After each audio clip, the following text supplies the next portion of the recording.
At 317 hours on November 29, 1944, Commander Joseph Enright stood at the periscope of the submarine Archerfish 200 FT beneath the Pacific, watching the largest warship he had ever seen.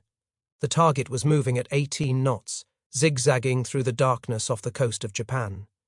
Enright had been tracking her for 6 hours, his crew was exhausted, his submarine had never sunk a single ship in 4 previous patrols, and in approximately 90 seconds, he would fire 6 torpedoes at a vessel so secret that American intelligence did not even know it existed. The carrier was massive. Even through the green haze of the periscope lens, Enright could see the flight deck stretching hundreds of feet into the darkness. 3 destroyer escorts flanked the giant ship, their wakes phosphorescent in the moonlight. Enright's torpedo data computer was locked on target. His crew waited in silence. What Enright could not have known in that moment was that his target was the Shinano, a 72,000-ton supercarrier, the largest warship afloat. She had been commissioned only 10 days earlier. She was making her maiden voyage from Yokosuka Naval Arsenal to Kure for final fitting out, and she was about to become the largest vessel ever sunk by a submarine in the history of naval warfare. But the story of why Japanese admirals came to fear American submarines does not begin with the Shinano. It begins 2 years earlier, when American torpedoes did not work. American captains were considered too cautious, and the Japanese merchant fleet sailed the Pacific almost unopposed. It begins with a problem so fundamental that it nearly cost America the war in the Pacific, and it begins with one officer who refused to accept the official explanations for why his submarines kept failing. The morning of December 7, 1941, changed everything for the United States Pacific Fleet. Japanese aircraft destroyed the battleship Roe at Pearl Harbor. They sank or damaged 8 battleships. They killed more than 2,000 Americans in less than 2 hours. But they missed something critical. The submarine base at Pearl Harbor survived largely intact.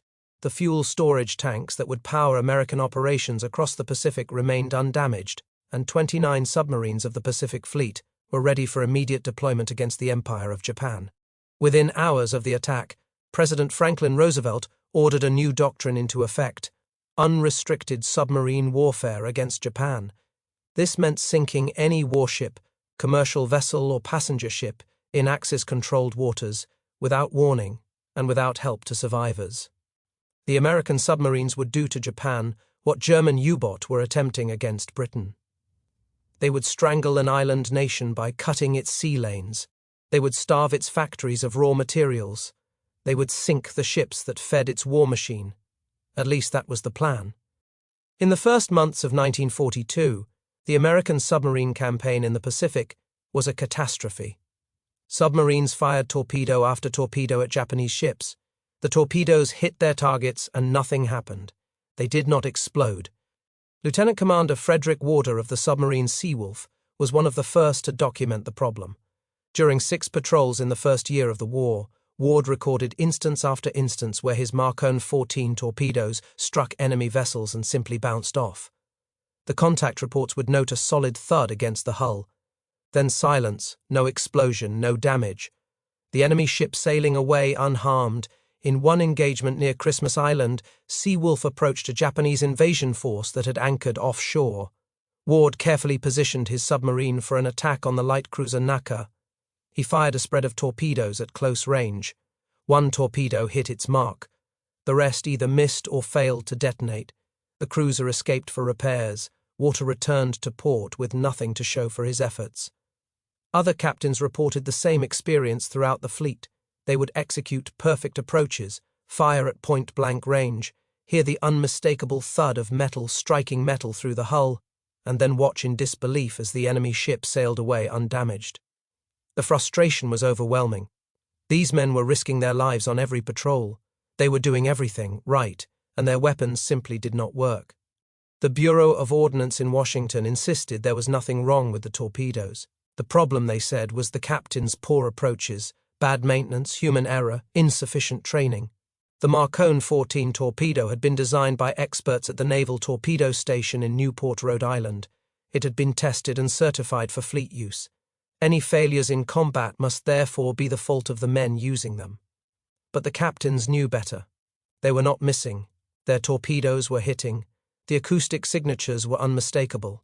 Something was fundamentally broken with the weapon itself, and no amount of official denial could change what they witnessed through their periscopes.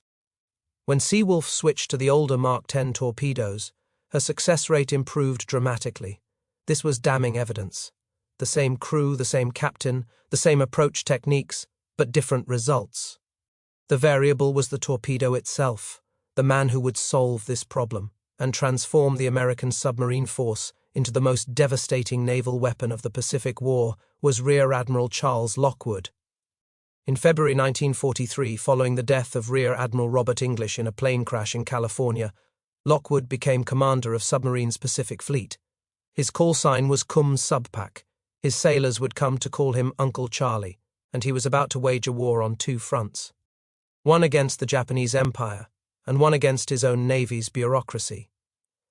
Lockwood was 52 years old when he took command at Pearl Harbor. He was a career submariner who had commanded his first submarine in 1914 before the United States entered the First World War. He had served on submarines continuously for 3 decades. He understood the boats. He understood the men. He understood what it meant to go into combat beneath the waves. And he understood that when dozens of experienced captains reported the same problem independently, the problem was not the captains. Lockwood trusted his sailors. He believed their reports, and he was determined to find out what was wrong. The Marconi 14 torpedo had been the Navy's standard submarine weapon since 1938. It was a remarkable piece of engineering on paper. 20 ft long, weighing more than 3,000 lb, carrying a 500 lb warhead of Torpex explosive, capable of running at 46 knots for 4,500 yd, or 31 knots for 9,000 yd. It was designed to be the most lethal submarine weapon in the world. The torpedo featured 2 detonation systems. The primary was a magnetic influence exploder called the Mark VI. This device was designed to detect the magnetic field of a ship's steel hull and detonate the warhead directly beneath the keel where the explosion would break the ship's back. The secondary was a contact exploder that would trigger the warhead upon physical impact with the target. Both systems were revolutionary. Both systems were secret, and both systems had been tested exactly twice before being issued to the fleet. Twice. The Navy had been so obsessed with secrecy around the Marconi 14's magnetic exploder that they had refused to conduct proper live fire testing. Budget constraints during the Depression prevented additional trials. Security concerns prohibited extensive exercises that might reveal the weapon's capabilities to foreign observers. And so America went to war with a torpedo that nobody actually knew worked reliably. Lockwood began his investigation before he even arrived at Pearl Harbor.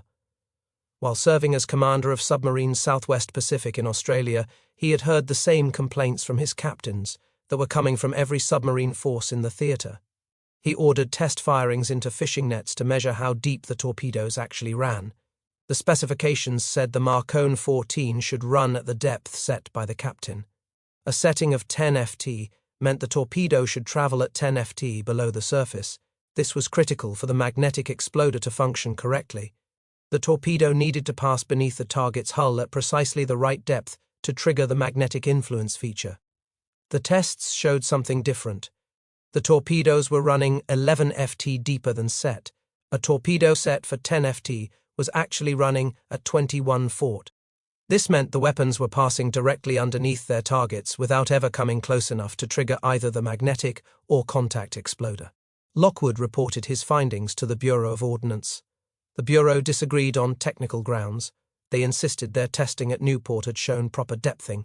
They accused the fleet of improper calibration procedures. They refused to accept that their weapon was defective.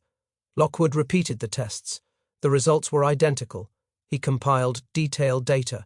He submitted formal reports through the chain of command. He pushed and pushed and pushed. Finally, in August 1942, the Bureau confirmed through its own tests at Newport that the Marconi 14 was indeed running 10 ft deeper than designed. 8 months after Pearl Harbor, the Navy finally acknowledged that its primary submarine weapon could not hit targets at the depth specified by its captains. The cause was embarrassingly simple. During development, the torpedo had been tested with practice warheads that were significantly lighter than the combat version. The heavier, explosive warhead changed the trim of the torpedo enough to make it run deep. Additionally, the hydrostatic pressure sensor was poorly placed, giving erroneous depth readings, especially at higher speed settings. Modifications were implemented. Captains were instructed to adjust their depth settings to compensate. The fleet believed the problem was solved. It was not. Even with corrected depth settings, torpedoes continued to fail. Some exploded prematurely hundreds of yards from their targets. Others hit the hull and did nothing. The magnetic exploder was malfunctioning. The contact exploder was malfunctioning. The entire weapons system was riddled with problems. On April 9, 1943, Lieutenant Commander John Scott, in the submarine Tunny, found himself in an ideal position to attack Japanese aircraft carriers, including the Taihō and Uno. From only 880 YDs, he fired all 10 torpedo tubes. Through the hull, his crew heard 4 stern shots and 3 bow shots explode. No enemy carrier diminished speed. None showed signs of damage. Later intelligence revealed that all 7 explosions had been premature. The torpedoes had run true. The magnetic feature had triggered them too early. Every single weapon had detonated before reaching its target. The next day, the submarine Pompo attacked the aircraft carrier Shōkaku with 6 torpedoes. At least 3 exploded prematurely. The carrier sailed on undamaged. Submarine captains estimated that 10 of their torpedoes were exploding prematurely. The Bureau of Ordnance Statistics claimed the number was 2. Neither figure was acceptable. These men were risking their lives on weapons that worked less than half the time. Ships that should have been sunk escaped to fight again. Japanese troops that should have drowned at sea landed safely on Pacific islands. The war continued longer than it should have. In the summer of 1943, Lockwood flew to Washington and confronted the Bureau directly. At a conference with fellow admirals, he made his frustration absolutely clear. "If the Bureau of Ordnance cannot provide us with torpedoes that will hit and explode," he said, "then for God's sake get the Bureau of Ships to design a boat hook with which we can rip the plates off a target's side." The Bureau Chief, Rear Admiral William Blandy, was furious. He accused Lockwood of trying to discredit his organization. The confrontation was heated. Bland demanded to know whether undermining the Bureau of Ordnance was part of Lockwood's mission. Lockwood replied that if anything he said got the Bureau off its duff and produced action, he would consider his trip worthwhile. By June 1943, Lockwood had seen enough. He officially ordered what many of his captains were already doing secretly: deactivate the magnetic exploder entirely. Rely only on contact detonation. The magnetic feature was too unreliable to trust. But even this did not solve the problem. Torpedoes were still hitting targets and failing to explode. The breakthrough came from the submarine Tinosa in July 1943. Commander Dan Daspit spotted a 19,000-ton Japanese whale factory ship called the Tonan Maru No. 3. This was a massive target dead in the water with no escorts in sight. A perfect opportunity. Daspit fired 4 torpedoes from 4,000 YD. 2 hit and stopped the ship dead in the water. He fired 2 more, both hit. The target was stationary. Daspit had all the time in the world. He maneuvered carefully into a textbook firing position. 875 YDs off the target's beam. The range was perfect. The angle was perfect. There was no way to miss. He fired 9 more torpedoes. All 9 were duds. Daspit watched through his periscope as each torpedo struck the motionless vessel and failed to explode. Some produced small bursts when their air flasks ruptured on impact. None detonated their warheads. The Japanese ship remained afloat. Daspit, suspicious that he was working with a faulty production run, made a decision that would change the course of the submarine war. He saved his last remaining torpedo and brought it back to Pearl Harbor for analysis. The torpedo was examined at the submarine base. What they found was damning. The contact exploder's firing pin was too weak. It was designed to strike the target at a perpendicular angle and trigger the detonator. But when a torpedo hit a ship deaden, the impact force was so great that the firing pin crumpled before it could initiate the explosive chain. Ironically, a perfect shot was almost guaranteed to fail. The more accurate the attack, the more likely the torpedo would be a dud. The Navy's premier submarine weapon had been designed without adequate testing, built without proper quality control, and deployed without understanding its fundamental flaws. 3 separate defects had crippled American submarine operations for nearly 2 years. The machine shops at Pearl Harbor went to work immediately. They designed a reinforced firing pin using stronger materials. Legend has it that engineers studied the propeller blades from downed Japanese aircraft captured at Pearl Harbor and found a lightweight metal perfect for the application. By late September 1943, the submarine Barb departed on patrol with 20 torpedoes equipped with the new design. By mid-October, every submarine leaving Pearl Harbor carried the modified weapons. Uncle Charlie had won his war against the Bureau of Ordnance. His sailors finally had torpedoes that worked. 21 months after Pearl Harbor, 21 months of frustration. 21 months of watching good men die because their weapons did not function. 21 months of official denial and bureaucratic resistance. And then, when the torpedoes finally worked, the American submarine force became the most devastating naval weapon in the Pacific. The transformation was immediate and stunning. In 1942, American submarines had sunk approximately 109 Japanese ships, totaling around 42,000 tons. The numbers were disappointing given the resources invested. Too many patrols returned with empty bags, too many targets escaped, too many opportunities were squandered by defective weapons. In 1943, with the torpedo problems gradually being solved, the totals increased. But the real devastation came in 1944. That year, American submarines sank 63 Japanese merchant ships, totaling approximately 2.7 million tons, more tonnage than in the first 25 months of the war combined. The Japanese merchant marine was being systematically annihilated, but Lockwood understood that sinking random freighters was not enough. He needed to target the ships that mattered most to Japan's war effort. In late 1943, he issued new orders. Tankers were now the top priority for every submarine patrol. Japan had gone to war precisely because of oil. The American embargo of July 1941 had left the Imperial Navy with approximately 12 months of fuel reserves for the Army and 18 months for the Navy. Japan's entire strategic calculation depended on seizing the oil fields of the Dutch East Indies and shipping that petroleum home to feed the factories, fuel the ships, and power the aircraft of its war machine. The distance from the East Indies oil fields to Japan was roughly 6,000 kilometers. Every barrel of oil, every gallon of aviation fuel, every drop of diesel had to travel by sea. There was no alternative. There were no pipelines. There were no overland routes. The tanker convoys were Japan's lifeline, and Lockwood intended to cut that lifeline completely. American cryptographers had broken the Japanese merchant shipping codes. Intelligence officers at Fleet Radio Unit Pacific could track the movements of tankers across the ocean. They knew which ships were sailing, what cargoes they carried, which routes they would take, and when they would arrive at their destinations. Lockwood positioned his submarines accordingly. The submarines waited along the shipping lanes. They lurked at the choke points where convoys had to pass. They patrolled the waters around Singapore and the Philippines. They haunted the approaches to the Japanese home islands, and when the tankers came, they struck.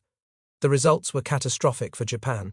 Of the 43 tankers lost in the first 6 months of 1944, 27 were sunk by American submarines. Japanese High Command took the extraordinary step of reallocating steel designated for warship construction to build new tankers. This was a desperate measure. Japan needed every available resource for its naval building program, but without oil, the existing fleet could not operate. Even with every available resource committed to tanker construction, losses exceeded production. The shipyards could not build fast enough. The submarines sank faster than Japan could replace. By the end of 1944, American forces had destroyed 2/3 of the Japanese tanker fleet. Japanese oil imports from the southern resource zone peaked at approximately 1.4 million barrels per month. Although production in Japanese-controlled areas reached nearly 4 million barrels monthly in 1943, most of that oil never reached the home islands. American submarines made certain of it. The strategic consequences cascaded through every aspect of Japanese military operations. Admiral Tokusaburo Ozawa commanded the Japanese carrier fleet. After returning from Rabaul in late 1943 to replace aircraft losses and train new pilots, Ozawa discovered that the oil shortage was so severe that he could not remain in home waters. There was not enough fuel to conduct training operations near Japan. He was forced to relocate his entire fleet to Singapore, closer to the oil sources of Borneo and Sumatra. This way, his ships could refuel directly from local sources without depending on the vulnerable tanker convoys. But moving the fleet south meant moving it thousands of miles away from the decisive battles in the Central Pacific. Japan's carrier force would have to sail from Singapore to contest American advances in the Marianas. The crews would have limited time to train. The pilots would be green. The ships would arrive at battle with the minimum fuel necessary for combat operations. The consequences became apparent in June 1944 at the Battle of the Philippine Sea. American forces had invaded Saipan, threatening the inner defense perimeter of the Japanese Empire. The Japanese fleet sorted from Singapore to contest the landing. Ozawa's carriers launched wave after wave of aircraft against the American fleet, but the Japanese pilots were poorly trained. Many had fewer than 100 hours of flight time. They had practiced over the calm waters near Singapore. They had never faced the massed anti-aircraft fire of an American task force. They had never fought experienced American pilots flying the new Hellcat fighter. The result was slaughter. American fighters shot down Japanese aircraft faster than they could reach their targets. Dive bombers and torpedo planes fell from the sky by the dozen. The battle became known as the Great Marianas Turkey Shoot. In a single day, Japan lost approximately 270 aircraft. Over the course of the battle, Japanese naval aviation lost nearly 500 planes and most of its trained pilots. The submarine Albare torpedoed the fleet carrier Taihō. The submarine Kavala sank the fleet carrier Shōkaku. Japanese naval aviation never recovered, and still the submarines kept killing tankers. By early 1945, the situation was desperate. Oil imports had slowed to a trickle. Japanese warships could not leave port for lack of fuel. Aircraft sat grounded on airfields because there was no aviation gasoline. The last tanker from Southeast Asia reached Japan in March 1945. After that, nothing. The pipeline was closed. Japan's lifeline had been severed. But the submarines did more than sink tankers and carriers. They systematically destroyed Japan's ability to reinforce its island garrisons. American submarines sank an estimated 44 Japanese troopships during the war.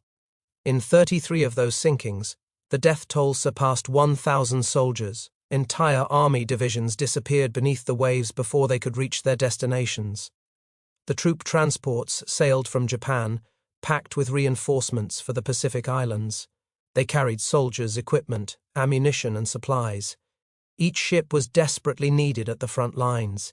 Each ship ran the gauntlet of American submarines at the critical stages of the Guadalcanal, Saipan, and later campaigns.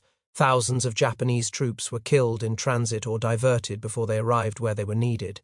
Reinforcements that the Japanese High Command counted on simply never materialized. Island garrisons that should have been strengthened remained at partial strength. Counterattacks that should have had overwhelming numbers faced American forces with equality or inferiority. Japanese military planners eventually issued a circular in January 1945 titled How to Deal with Maritime Emergencies. The document acknowledged that the density of troops packed into each transport ship had soared during the war. Soldiers were crammed into cargo holds on tiered bunks called silkworm shelves. The ships were floating death traps. When submarines found them, the casualties were catastrophic. Some historians estimate that American submarines killed more than 97,000 Japanese soldiers at sea. This number is derived from detailed analysis of Japanese records compiled after the war, but even researchers acknowledge that their figures represent a floor, not a ceiling. Japanese records did not comprehensively track troop losses on torpedoed transports. Many sinkings went unrecorded. Many casualty figures were lost or destroyed. The true number may be significantly higher. The psychological impact on Japanese commanders was profound. Admiral Minichi Koga, who succeeded Yamamoto as commander of the combined fleet, knew that every convoy sailing from Japan to the southern resource zone faced submarine attack. Every tanker bound for Singapore risked destruction. Every troop ship heading to reinforce the Philippines might never arrive. Japanese admirals had built their careers on the doctrine of the decisive fleet battle. They studied the Battle of Tsushima, where the Imperial Navy had annihilated the Russian Baltic Fleet in 1905.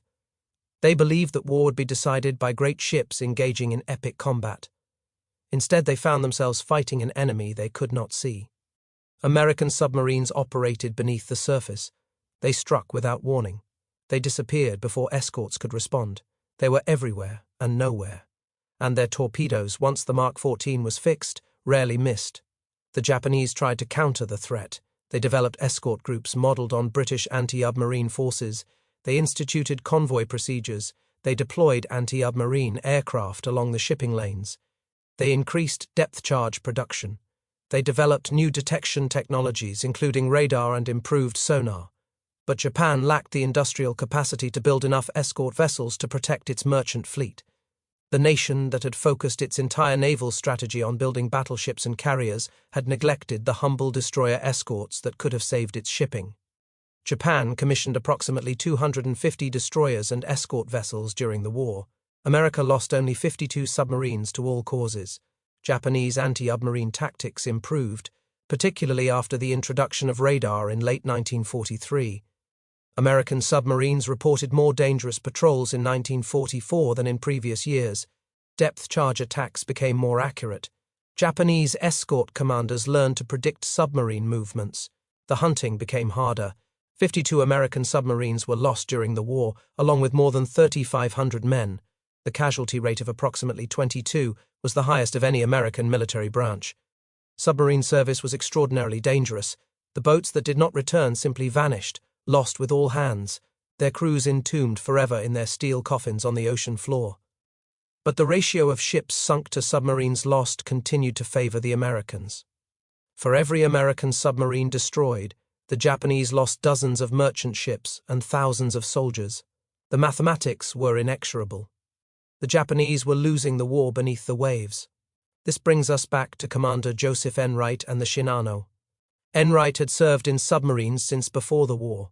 He had watched captains struggle with defective torpedoes in 1942.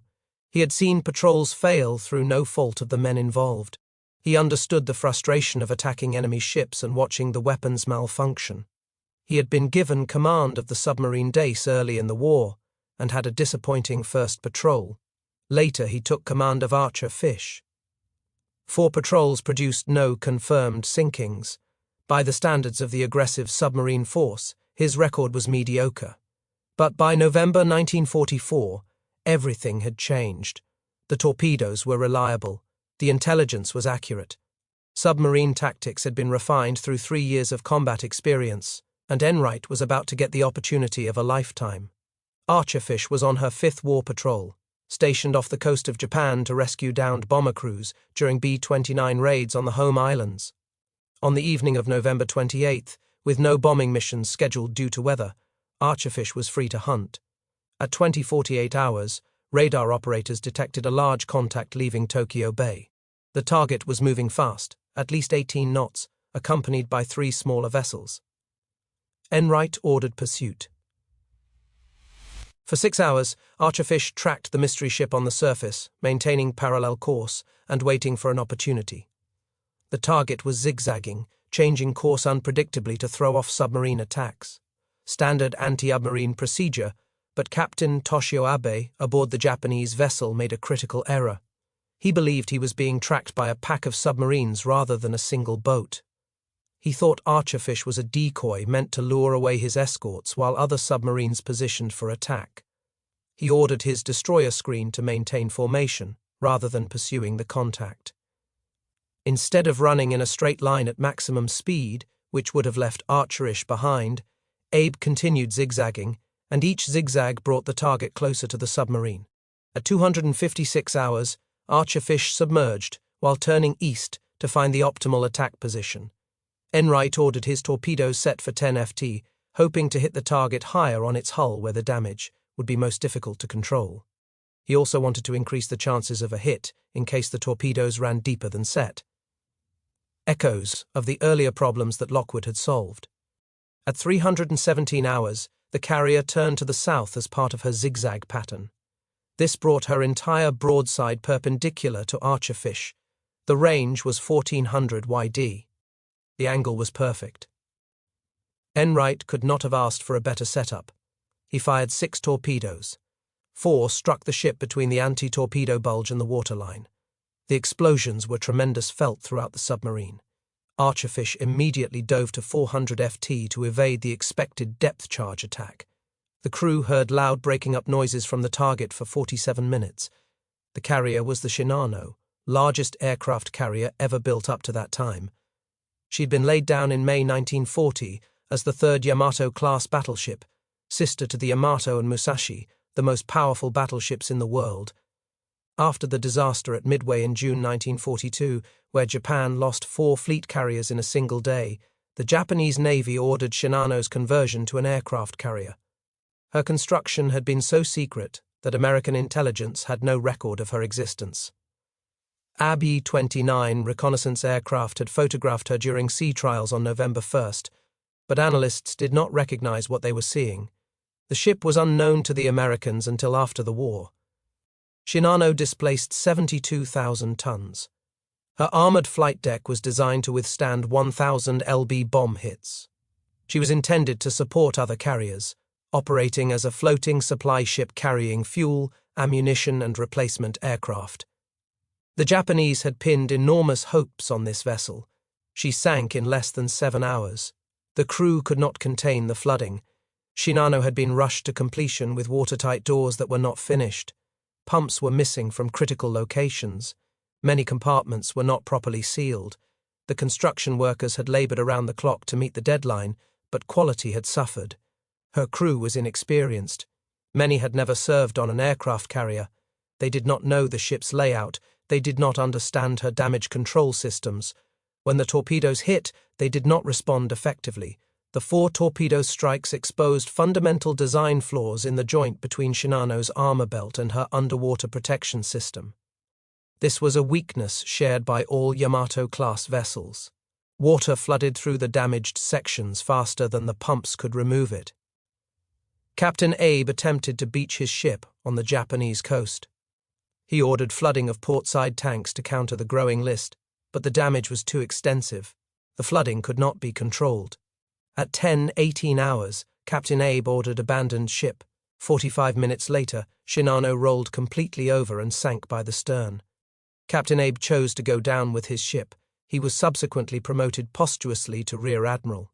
1,435 men died with him. Approximately 1,000 crew and civilian workers were rescued. Archerfish returned to Guam on December 15th, having sunk more tonnage in a single attack than any submarine in history. But Enright did not know exactly what he had hit. He sketched the target from memory during the patrol report. Based on his observations, he estimated the carrier displaced approximately 28,000 tons, consistent with a high-attack class vessel. American intelligence initially credited Archerfish with sinking a cruiser, then upgraded the assessment to a carrier based on Enright's drawings. Only after the war, when American investigators examined Japanese naval records, did the true identity of the victim become clear. Archerfish had sunk the Shinano, the largest warship ever destroyed by a submarine. Enright received the Navy Cross for his achievement. Archerfish received a Presidential Unit Citation. The record still stands, but the Shinano was only the most dramatic example of what American submarines accomplished against the Imperial Japanese Navy. The battleship Kongo, one of the great capital ships that had served Japan since before the First World War, was sunk by the submarine Seleon on November 21, 1944. Kongo was returning to Japan after the Battle of Lee Gulf when Seleon caught her in the Formosa Strait. 2 torpedo hits ignited her magazines. She sank with the loss of over 200 men. No Japanese battleship had ever been lost to a submarine. The psychological impact was enormous. These were the great ships, the pride of the Imperial Navy, the weapons that Japanese admirals had trained their entire careers to command, and they were being sunk by underwater boats that displaced less than 3 of their tonnage. American submarines sank 8 Japanese aircraft carriers during the war, including Shinano. They sank the fleet carriers Shōkaku and taihō, the escort carriers Taihō, Unyo, and Shinoyo, and the fleet carrier Unryu. Each loss represented not only the vessel, but the trained air crews and aircraft aboard her. They sank 2 heavy cruisers and 7 light cruisers. They sank dozens of destroyers and escort vessels. They sank transports, tankers, cargo ships, and freighters by the thousand. Vice Admiral Charles Lockwood, who had fought for reliable torpedoes and aggressive tactics when others counsel-edled caution, watched his command achieve results beyond his expectations. Over 1,000 enemy ships, totaling more than 5 million tons, were sunk by submarines under his direction. His force accounted for approximately 55% of all Japanese vessels lost during the war. The men who served under Uncle Charlie never forgot what he had done for them. He had trusted their reports when the Bureau of Ordnance insisted they were wrong. He had fought for weapons that worked. He had pushed tactics that put submarines in the most dangerous waters. And when his sailors came home from patrol, he made certain they were cared for. Lockwood established rest camps for returning crews. He arranged for submarines returning from patrol to be greeted with ice cream and fresh vegetables. He secured the Royal Hawaiian Hotel in Wiki as a rest facility for submariners. These were small gestures, but they mattered enormously to men who had spent weeks in cramped steel tubes beneath the ocean. By early 1945, Japan's oil supply had collapsed entirely. The tanker routes that had sustained the empire were now killing zones patrolled by American submarines. So desperate was Japan's need for fuel that the government mobilized millions of civilians to produce substitutes. Entire classes of schoolchildren were sent to dig up pine roots for distillation into low-grade oil. 37,000 improvised distillation units were constructed across the country. They produced approximately 70,000 barrels of pine oil, from which only 3,000 barrels of aviation fuel could be refined. The fuel was so contaminated with impurities that American jeeps, which used captured stocks during the occupation, quickly suffered engine failure. The pine oil clogged injectors and corroded engine components. It was barely functional as a fuel source, but Japan had nothing else. By August 1945, most Japanese warships had been sunk or immobilized by lack of fuel. The operational fleet had been reduced to perhaps 20 destroyers and 40 submarines. Even these could remain at sea for only days before their fuel ran out. The Japanese admirals who had planned for decisive fleet battles in the tradition of Tsushima found themselves commanding ships that could not leave port. The carriers that survived the submarine attacks could not launch aircraft because there was no aviation gasoline. The battleships that remained afloat could not sail because their tanks were dry. American submarines had accomplished what no surface fleet or air armada could have achieved alone. They had severed Japan's arteries. They had starved the empire of the resources it needed to fight. They had killed its soldiers before they could reach the battlefield. They had sunk its carriers before they could launch their aircraft. They had destroyed its tankers before they could deliver their cargoes. The men who achieved this victory paid a terrible price. The submarines that never returned took their crews with them. Nearly 1 in 5 boats that saw combat was lost. Commander Dudley Morton of the submarine Wahoo became one of the war's legendary figures. His aggressive tactics inspired a generation of submariners. He took Wahoo into waters that other captains considered too dangerous. He attacked convoys with a ferocity that earned him the nickname Mush. In 5 patrols under his command, Wahoo sank 19 ships, totaling approximately 55,000 tons. On October 11, 1943, Wahoo was lost with all hands in the Sea of Japan, caught by Japanese aircraft while attempting to exit through La Perouse Strait. Morton and all 79 members of his crew were killed. His body was never recovered. Morton's executive officer, Lieutenant Richard Oka, went on to command the submarine Tang. Okan became the top-scoring submarine commander of the war, sinking 33 ships in 5 patrols. Tang was credited with more ships sunk than any other American submarine. On October 24, 1944, during a night surface attack in the Formosa Strait, Tang fired her final torpedo at a damaged transport. The torpedo malfunctioned, made a circular run, and struck Tang's stern. The submarine sank in 180 feet of water. By the summer of 1945, the submarine campaign had achieved its ultimate objective. Japan was isolated. Japan was starving. Japan was beaten.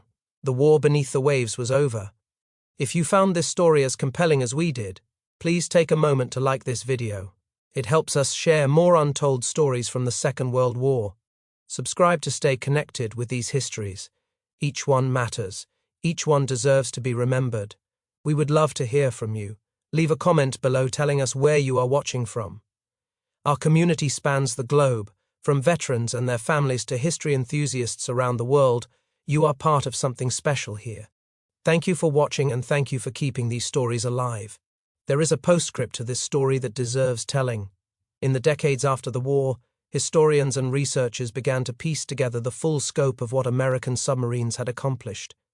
The wartime statistics carefully compiled by the Joint Army-Navy Assessment Committee revealed that United States submarines had sunk 540,000 tons of Japanese naval vessels and nearly 4.8 million tons of merchant shipping combined. This represented over 54% of all Japanese vessel losses during the conflict. But the numbers only tell part of the story. The submarines did not merely sink ships, they broke the back of an empire. They demonstrated that an island nation dependent on sea transport could be choked into submission by a relatively small force of underwater vessels.